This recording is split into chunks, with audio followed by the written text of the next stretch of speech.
In 1970-71, in that winter, the Fair Board came to a major conclusion. Something had to change at Flemington Speedway because the operation was not performing as it needed to. It is said that at that Fair Board meeting, Kuhl stood up as a member of the Fair Board and volunteered to take the place of those who had run the races in the past. And he started in 1971. And for the next 30 years, Kuhl ran the races at Flemington Speedway.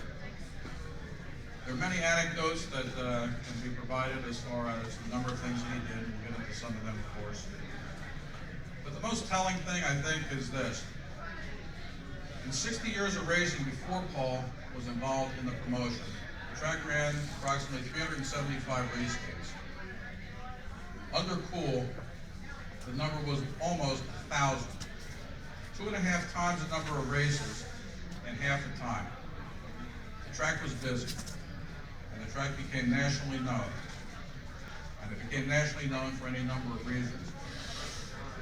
When you think back about what Paul Kuhl did at Flemington, you can start with his opening night in 1971, when he stared down the Tri-State Drivers and Owners Organization that was picketing outside Route 31, right across the street here.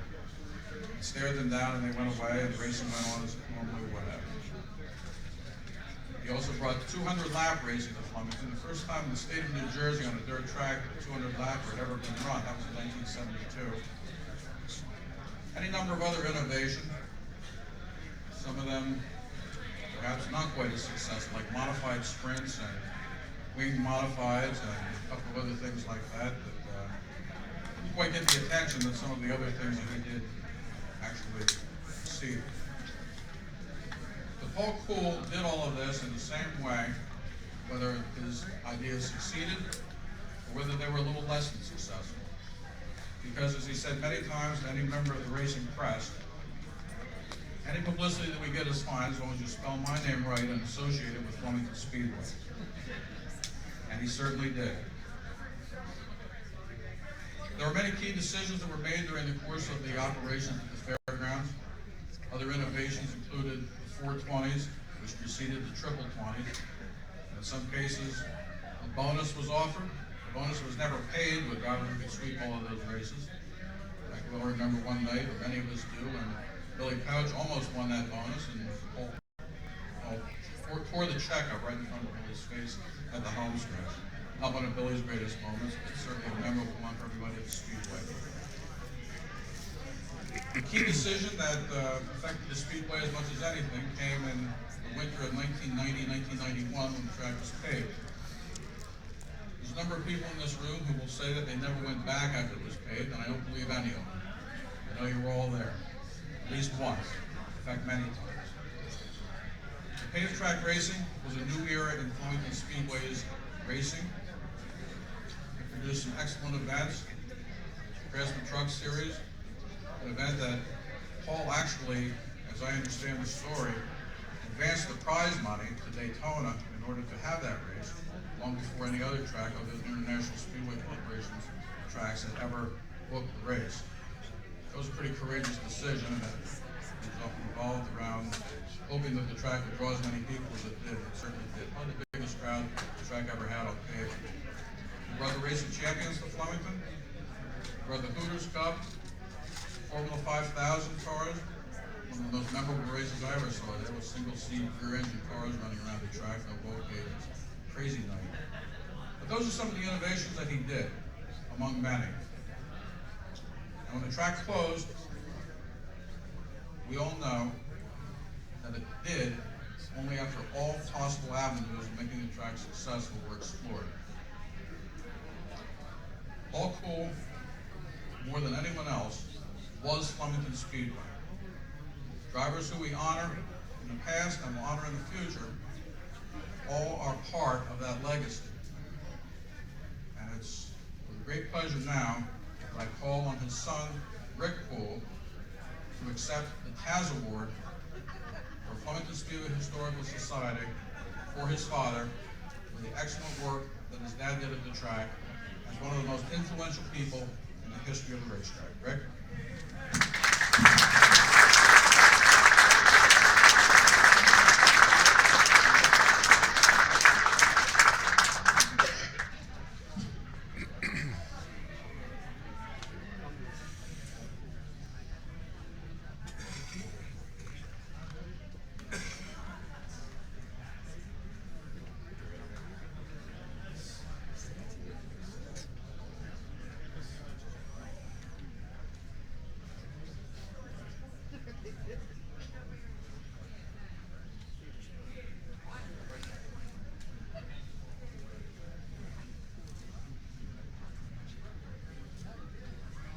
First of all, I want to thank the Flemington Speedway Historical Society for honoring my father with the Taz Award. For those of you who don't know, my father had a stroke about 2.5 years ago, and over those 2.5 years, there's been some different issues, and he really doesn't get out that much. That's why I'm here accepting tonight. First of all, the award, Taz Award, of course, named after the late Al Taznady. Al was a champion driver, and he was a champion track official. Al joined my father in my father's second year as promoter. Al joined as assistant promoter and brought a lot of experience and knowledge to the table that my father didn't necessarily have. I became a track official when I was 16, worked under Al, and I learned a lot from Al Taznady. So the award very appropriately named the Taz Award, as Taz was very influential in Flemington Speedway. Congratulations to the other recipient tonight, Billy Pouch. Billy was a tremendous driver. Of course, he broke Al's record of most wins at Flemington, and Al predicted Billy would do so. I heard Billy was going to be the other recipient. I wanted to think of a couple of Billy Pouch moments. The first one, Steve was just mentioned, but I'll do a little different twist to it. Was in the early 80s, night of the 420s. We had the 420s every year, so early 80s. We also had the modified sprints that night, which Steve wasn't a big fan of, apparently. And Billy drove in both divisions. So we had 2 modified sprint features and 4 modified features. And we were going to pay a bonus of $3,000 if anyone could win all 4 modified features. So Billy won the first 3, and he won the 2 modified sprint features. So my father goes to the office, gets the check written, made out to Billy Pouch for $3,000. And so then right before the feature, the track pit announcer, Joe Mazza, went over to Billy's hauler, and he reported that Billy appeared to be exhausted. He had just won 5 features, all short distance, started the back, came through all of them, short distance, so he had to work to get him. So he was exhausted. So he gets out in the 4th feature. Billy Pouch takes the lead in the 4th feature, but Stan Plosky hauled him down and passed him and won that 4th feature. And as Steve mentioned, my father then took the check out in Victory Lane, tore it up, and threw it in the air, which is something my father would do. The next moment for Billy Pouch, I want to bring up is the 1990 Flemington 200, last race on dirt. Billy Pouch desperately wanted to win that race. It came down to Danny Johnson and Billy Pouch. Danny Johnson leading, last lap, going 3rd and 4th turn. Billy tried his patented outside move in 3 and 4, but Danny didn't leave him any room. But Billy took that car as far to the outside as he possibly could. He had the car sideways. The rear bumper was scraping the guardrails. Sparks are flying. It was an incredible sight. He fell short, but he gave everything he could there, and he showed his tremendous skill of being able to put a race car where he wanted to put it, and then getting himself in a situation like that and not wrecking it. So that was that memory. And as mentioned earlier about the race of champions that Billy won.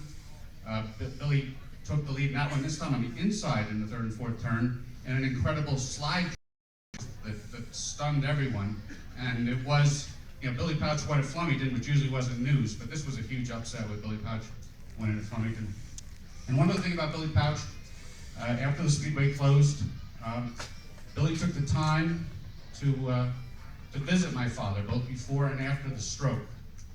Now, he had no incentive to do this. and my father very much appreciated it. But he had no incentive to do that. His only reason was to show respect to my father. And I respect Billy Pouch for his tremendous driving talent and also for his respect for my father. So again, congratulations to Billy Pouch.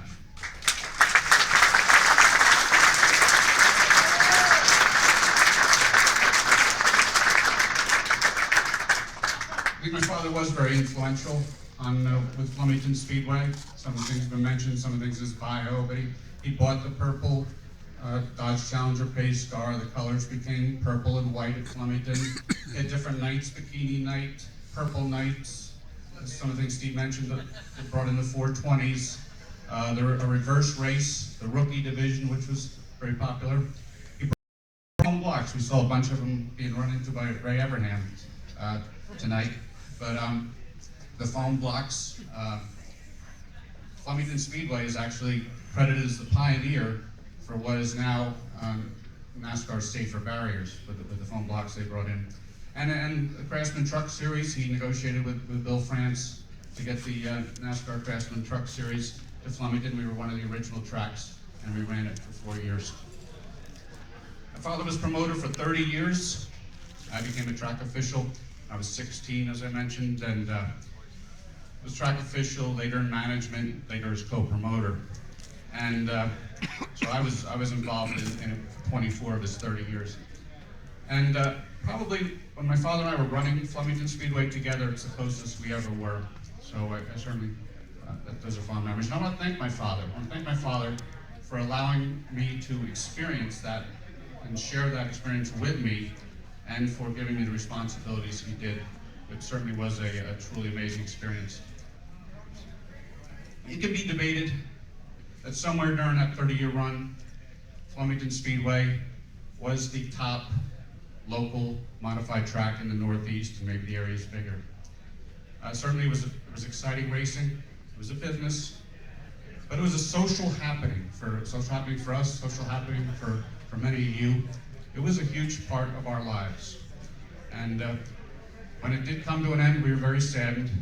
And as Steve mentioned, all possibilities were run out at that point.